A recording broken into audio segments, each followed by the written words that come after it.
Catholique aux Zololanines. Catholique a travaillé à la opposition. Mais il s'agit de quelle opposition? Il a fait viva. Opposition aux Zalaki Kobundanango lobby. Et Zalaki pour l'intérêt général, il y a peuple congolais. Les lois les ont reproché, il était opposition, il y a lobby, les lois pouvoir, ils ont reproché, ni gratuité de l'enseignement. Yosango, Moyo Maria. Maudit soit celui qui adore le biquet. Comment ce n'est pas moi qui a dit? Il n'est pas celui là.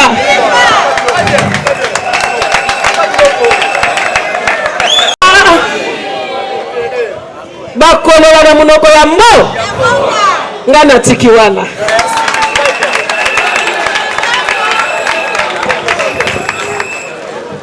Ok, tobe tamabo kwa na fati beto.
Malembe.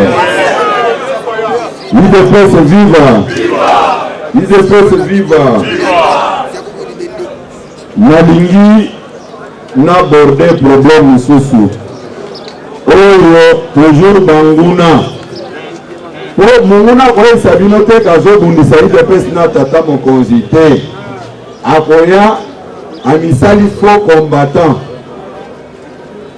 À l'époque, Nailobaki Awake, il faut pas identifier les parlementaires debout. J'ai été mal compris à cette époque, mais les vrais parlementaires, Nazora la pongité, non, CG, il faut qu'on identifier Bakuyakuya, Bassan Jourouana. Il faut se vivre. Mais au départ, Nazara qui mal compris, tant on a annoncé Kiango, mais tant on a eu Benga Bango dans le bimé, yo aux vrais combattants. Et là, on négocie le passé, ceux qui ont dit que baza pour identifier les combattants. Yango moni bakuya nyonso, bobo te la parlementaire de Bouma Bobo Mata.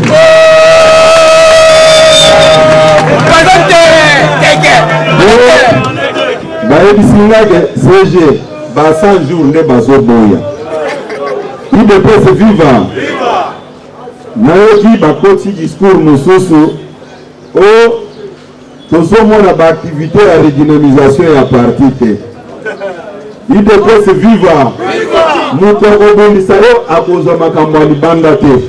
À Koya Kakanakati, pour kanisa azana posa ya makambo kende malamu. mais c'est de la mauvaise foi et de la méchanceté. Nous sommes au mois de juin. Tant que clôturaki tournée na biso la redynamisation na Grand Bandundu, plus précisément na Kwilu na Bandundu ville. Boyebi bino nyonso ke tata mokonzi ya ekolo azwaki ba mesure salvatrice na gouvernement ya mboka pona kobatela biso contre bokono ya Covid. Eza boye te bapekisaki batu periode wana basangana ebele boye te. Ngai nazalaki en pleine tournée, nazwi message ya bakonzi balobi botelemisa makambo bozali kosala wana pona koépargne population na makambo ya Covid. Nga nalingaki kotelemela yango koloba ngai naza secrétaire général ya IDPS, makambo wana etali biso te. Est-ce que nalingaki koloba bongo? Il faut prêcher par l'exemple. IDPS viva! Bomi betela maboko makasi bino bato ya mayele wana. À part secrétaire général ya IDPS oyo akendeki na bamembre ya IDPS na Congo central pe na Grand Bandundu, ba image ezali. Est-ce que débat ezali na makambo wana? Mais bato wana ndenge balingaka kobundisa parti bakokende pa bakombatant, bozomona teke parti eza ya kolala. Sikoyo bino bolingi toboya ba instruction ya mokonzi ya mboka, soki tosaleli yango te kaka bato moko wana bakochange lisusu ono bazo respecte mokonzi ya mboka te. IDPS viva! Totelemisaki makambo wana. Mais malgré balobaka biloko wana batunaka teke dépense ya musala wana ebando kute mbongo bongo bopesaki comme contribution et pas secrétaire général pour akende campagne ya régionalisation ya parti bapesaka eloko te. Mais musala na bango ezali na réseaux sociaux abandaka ndenge nini, nga naza tshisekediste, ngai naza tshisekediste te. Tala Judas mpe abandonga na mesa moko na Jésus. Judas mpe abandonga na mesa moko na Jésus, nazalaki na vision ya Jésus te. Eza boye te moto oyo koimpressione bino teke biso tobanda tozalaki na basongolo bakala te. Bino bato bakomisi depese na pouvoir. Est-ce que bozalaki na batero parlementaire bosignaki lettre ya 52 pages? Mais sikoyo bazala solution lokomi bomibetela maboko makasi.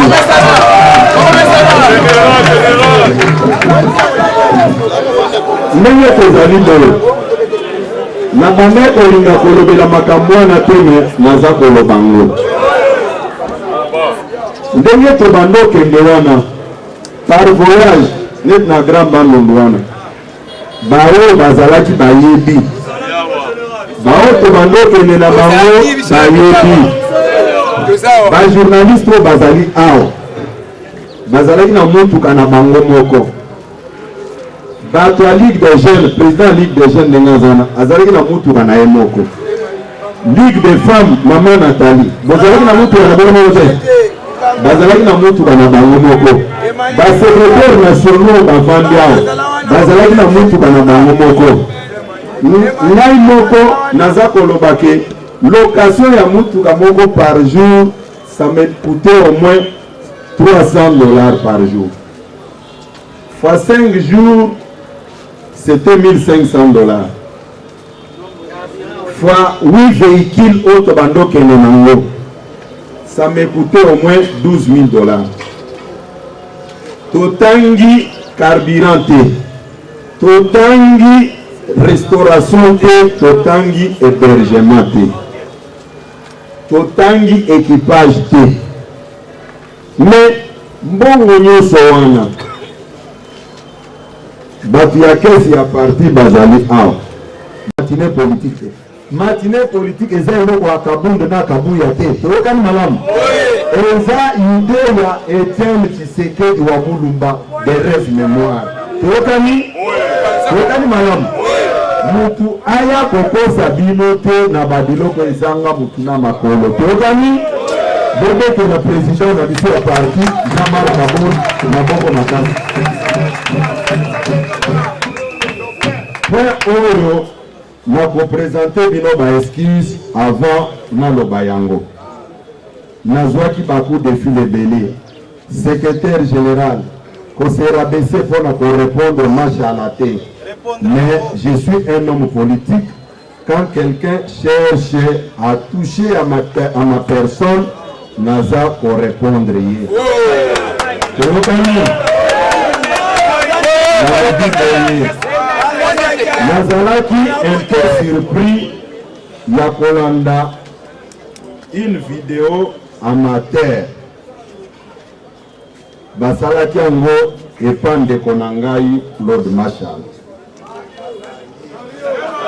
nalobi boye botelelisa nano ndeko na biso wana asali soni mpo na biso bakasayen m'a traité de tous les noms menga nazobenga ye ndeko na ngai ndeko na ngai Machala ayeba bien ke biso bakasayen kozwaka basi na biso en charge mais oyo ye asali aucun Kassayen responsable ne peut être d'accord avec lui. Nalobi Boy.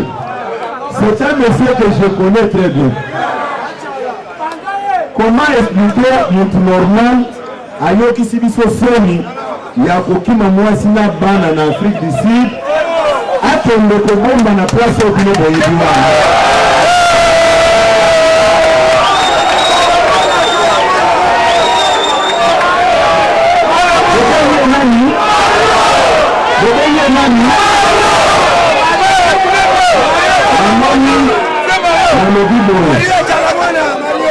Na présenté nos excuses puisque ngai soki odire sur ngai na kobikisa yote communauté na biso oyokisi yango soni okili mwasi na bana oke kobomba na place ebombana wana mais oza kotia monoko et puis ya mibale. Mon frère Claude Machala doit retenir une chose. J'ai négocié avec les proches de Joseph Kabila pendant une année na Katia Osak. Je n'ai jamais vu Claude Machala. Ndekonanga ayebelaka makambo na réseaux sociaux comme tout le monde, soit na ba journaux. Qu'il arrête avec l'orgueil. Moi, je prie le Seigneur pour azonga le mois sinaye à récupérer. Il faut... Non, écoutez.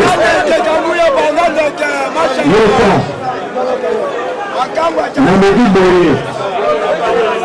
Puisque litamwana esalaki soni. Ata fini ngai. Ata lobinyo so lobiwana. Vieux Machala, yeba bien que biso na bolongo eza na se ozo ya mwakilo na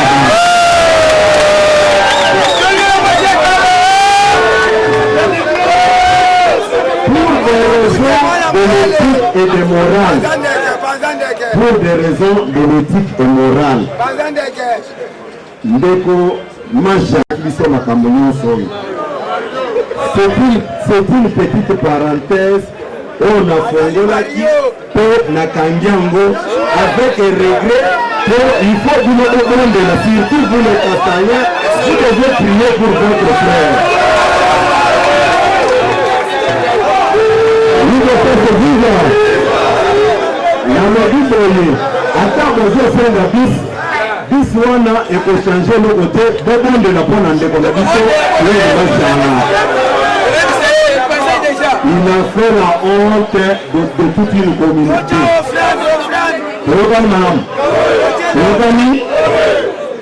Concernant makambo alobaki ke biso toza ko rendre tata mokonzi ya ekolo musala malamu te. Mes chers frères,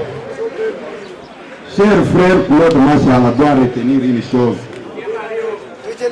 Binonde Bobengi Kongoa. Moi j'ai le souci de mon frère qui a abandonné sa famille.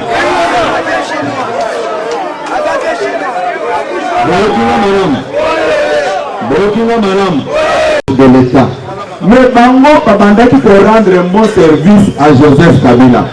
Qu'est-ce qui s'est passé que Bisso, tous au pouvoir, tout changer majorité Bango va s'attribuer à qui on a, et pour Mananga Monabiso, Bango va tomayer. Est-ce que mon tout présent ou mon tout présent au salle, à quoi réfléchir, j'ai l'impression que Dieu marche à la route quelque part.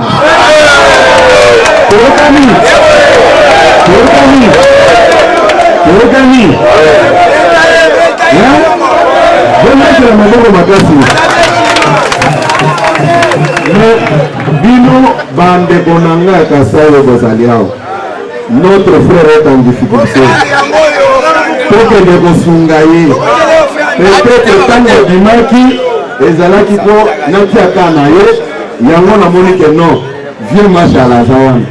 Asala Zambo Zazana Kachawa, Bako Tabajen et prière, Azong et la Moisina Bana. Makambo Talaki Biso Nakata Ndaku, Nao ya vieux Nanga, Oya sa bloqué quelque part. Bon, voilà ma combo de l'homme de ça. Nalobi, Sikoyo, Tozokota na Makamboyo, Ezali, Kotungisa Bino. Makamwana, Eza, Yannick.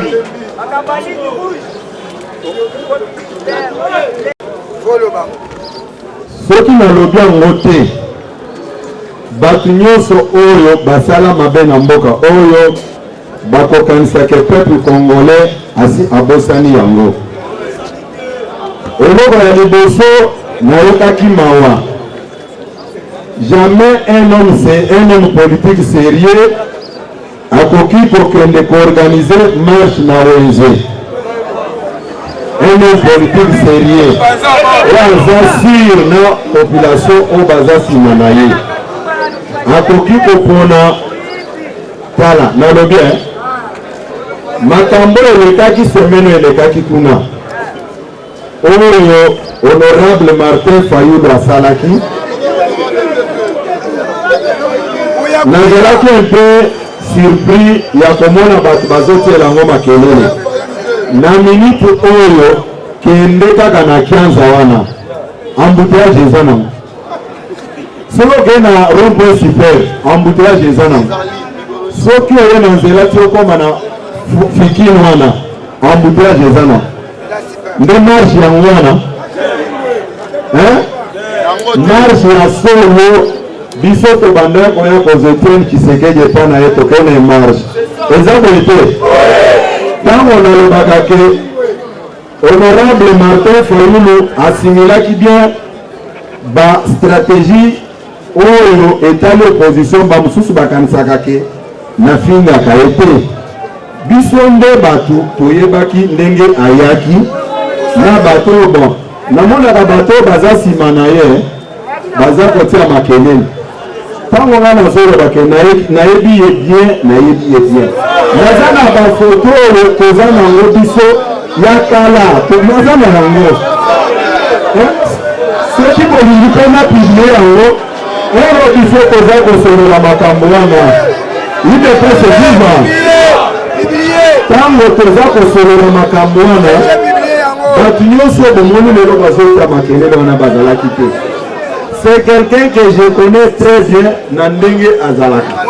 Et puis un homme politique sérieux a posé la même coalition à faire une plateforme que pour lobby à côté de Yango. Comment il y a un qui va en encore? À côté de la dynamique de l'opposition. Et le Bassali président ou ensemble na président Jean-Pierre Mbembe. Ça va tout le Bango la Mouka. Maintenant, je me pose des questions.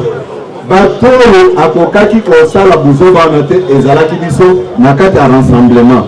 Tokani puisque tant le président Tshisekedi akufaki amekaki président na biso Jean-Marc Abunda atelemela ye na papa kitenge Yesu nga moko nazalaki na pointe nazoloba puis aperdaki nyonso mibale alobaki présidence ya nini ya rassemblement na direction ya conseil des sages ya rassemblement azwa yango te biso tolobaki po politique nini oyo oza nango bozwa biloko azwaka yango te il peut se vivre bon lelo ntango bango balobi ke basali plateforme na bango. Maintenant la question que je me pose bango balobaka ke baza na peuple balobaki makambo nyonso ya Kabila basilisaki yango sikoyo botala balobi eza plateforme ya Lamuka na ensemble na CLC toloka na nani sikoyo ensemble ezalaki na kati ya Lamuka eza boye te sikoyo ndeni ne détaché mbala moko po babandolo bake batikala osala remise de reprise te soki okeye kote ya Moïse Katumbi balobi non Moïse Katumbi nde ako engagé ensemble kote oyo député national Fayulu alobi non ye nde kolo ensemble bazomema biso wapi pour ne pas perdre beaucoup de temps sur cette coalition contre nature hein? Eza retour ya bana et pas mama na bango bazongi et pas Joseph Kabila parce que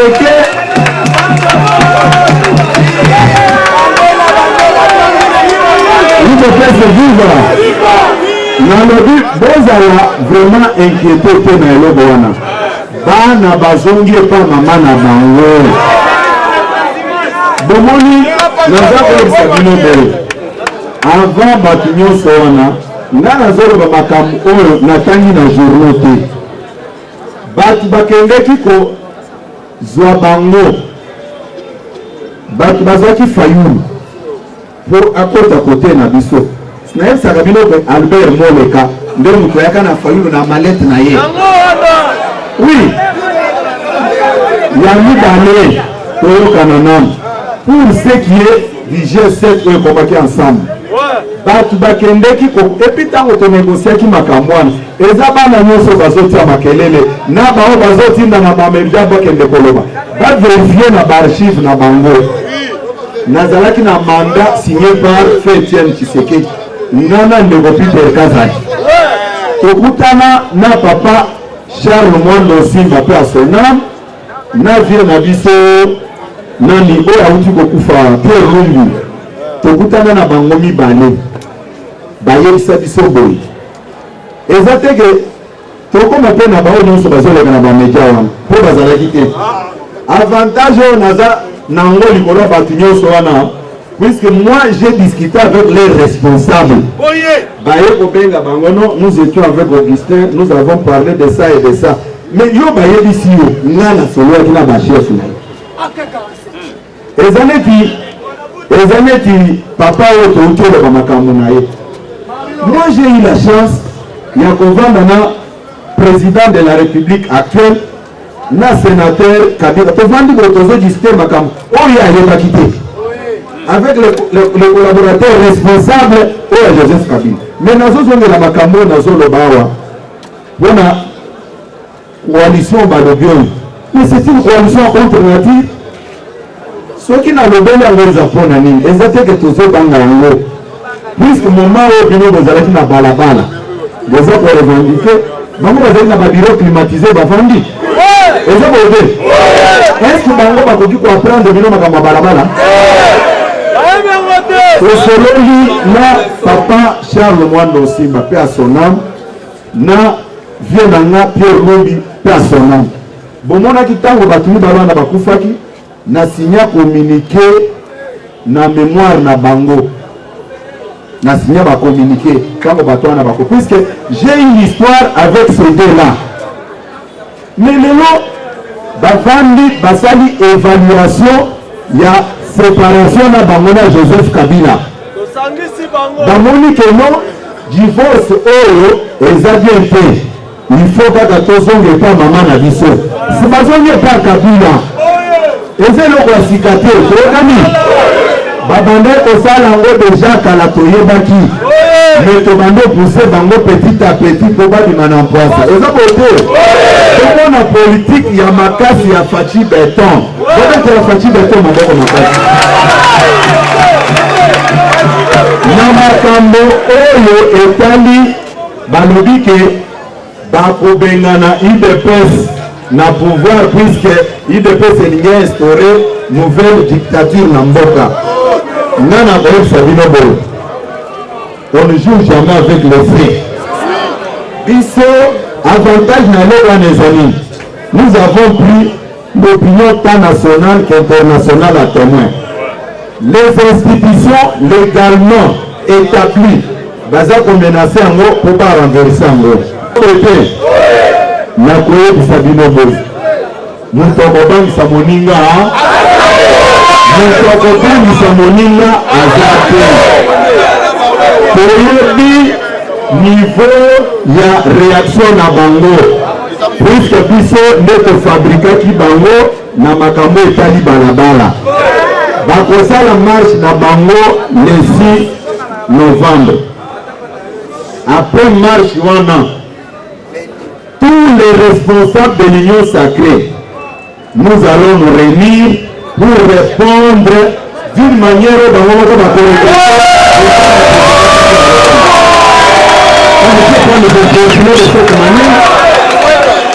naza koloba boye soki basali manifestation na bango le 6 novembre 48 heures après 24 heures après biso na compte ya Union sacrée tokose concerte biso nyonso epuis tokorépondre bango na ndenge bango moko bakomona keno toponaki nzela mabe on ne peut pas continuer toute une nation de cette manière tokani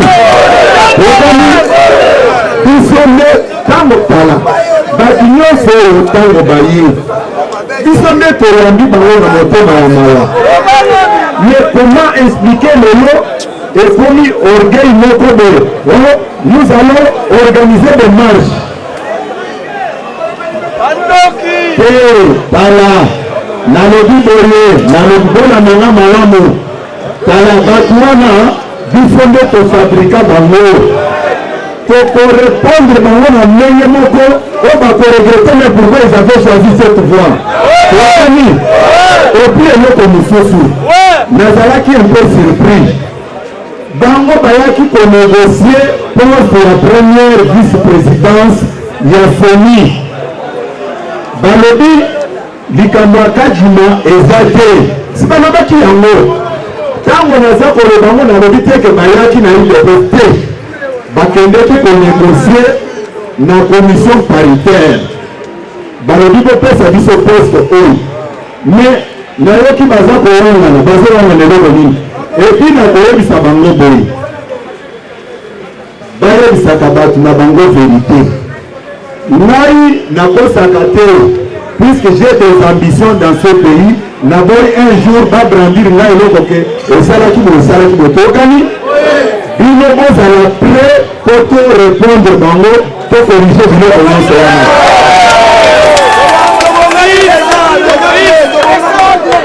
banda lelo nalobi banda lelo ozala kaka na position d'alerte soki kaka babeti pa biso mpe tofini na bouton comme ça tokobanda kose respecte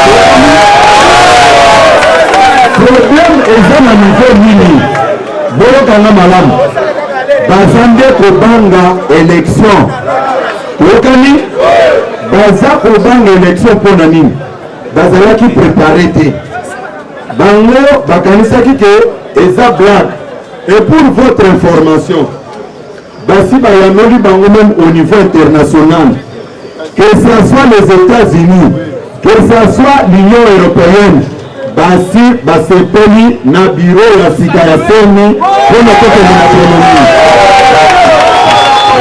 Et pas maman na bango. Sikoyo botana kaka photo na bango wana. Bavandi baza ko se bouder bango moko. Botana kaka photo wana. Basali communication. Basali marketing, marketing de communication. Ba image wana eza ko refléter o eza na mitema na bango. Et puis botala pelo ko mususu.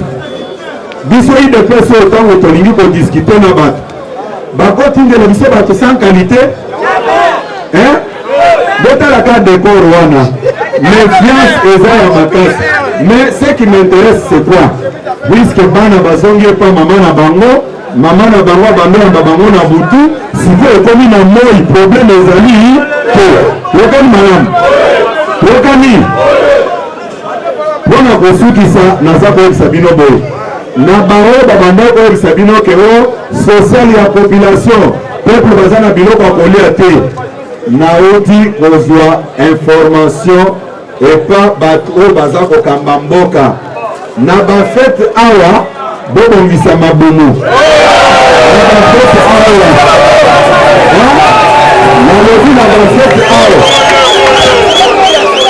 bomibongisa puiske bokolia bokozanga place ya kotia biloko mosusu tookani mpona mokolo ya lelo tosiki wana Zambo azala na bino merci.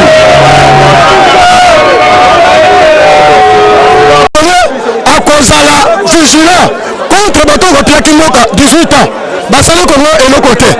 Qu'est-ce qui va nous prouver que ntango bakosala na lisusu bakosala eloko? D'ailleurs basi na justice ekosala mosala na yango, impunité na mboka ekosalama lisusu te. Bato bapie Congo l'état justice ekosala mosala na bango. Bato babumi bakongolais basali babumi bakongolais na poisson, babumi bakongolais na zala, babumi bakongolais na munduki. Toyebi ndako oyo batomaki yango mpo bato ya kabila toyebi yango bien. Moïse Katumbi appuyé kata na mobimba, il n'a pas aucune leçon à kotopesa biso. D'ailleurs il n'est pas congolais. Papa na ye moko alobaki aza juif, maman na ye zambienne, mwasi na ye rwandais.